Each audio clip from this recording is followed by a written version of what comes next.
اعوذ باللہ من الشیطان اللعین الرجیم بسم اللہ الرحمن الرحیم۔ السلام علیکم ورحمۃ اللہ وبرکاتہ۔ فکر قرآن چینل میں تمام سامعین کو خوش آمدید کہتے ہیں۔ اکثر یہ سوال کیا جاتا ہے کہ ہمارے سامنے اعمال کی لمبی لسٹ ہے، ہمیں نہیں معلوم ہوتا کہ ہم کون سا عمل کریں، اس میں افضل ترین اور اللہ کے ہاں محبوب ترین عمل کون سا ہے۔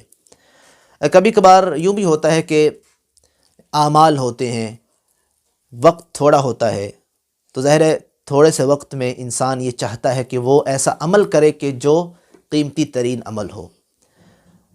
عبداللہ بن مسعود حضرت محمد مصطفیٰ صلی اللہ علیہ وآلہ وسلم کی بارگاہ صد عظمت پناہ میں آتے ہیں اور آ کے کہتے ہیں کہ یا رسول اللہ ای الاعمال احب الی اللہ عز وجل، کہ یا رسول اللہ یہ بتائیں کہ اللہ کے نزدیک محبوب ترین عمل کون سا ہے۔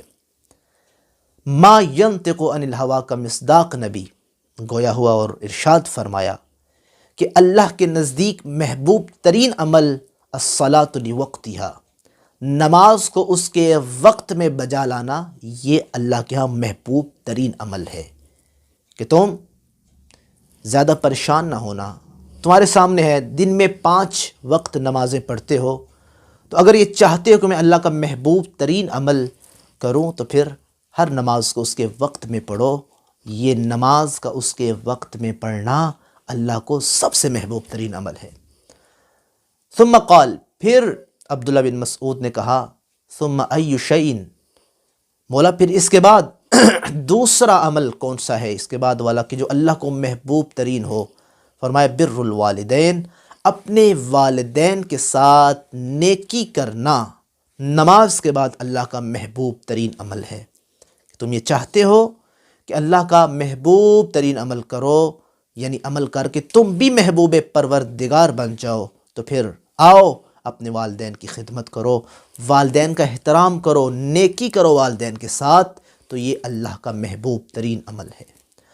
ثم قال، پھر کہا ثم ای شیء، بولا اس کے بعد کون سا عمل ہے جو اللہ کا محبوب ترین عمل ہے۔ فرمایا جہاد فی سبیل اللہ، اللہ کی راہ میں جہاد کرنا، یہ اللہ کا محبوب ترین عمل ہے۔ وہ جہاد زبان کے ذریعے ہو سکتا ہے، وہ جہاد قلم کے ذریعے ہو سکتا ہے، وہ جہاد تلوار کے ذریعے ہو سکتا ہے۔ تم اگر میدان جنگ میں نہیں جا سکتے تو پھر اپنی زبان کے ذریعے جہاد کرو۔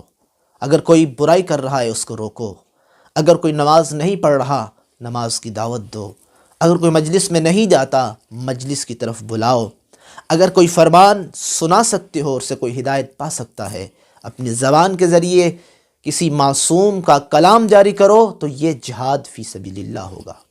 آئے مل کر ہم اللہ سے دعا کرتے ہیں کہ ہمیں ان محبوب ترین اعمال پر عمل کرنے کی توفیق عنایت فرمائے۔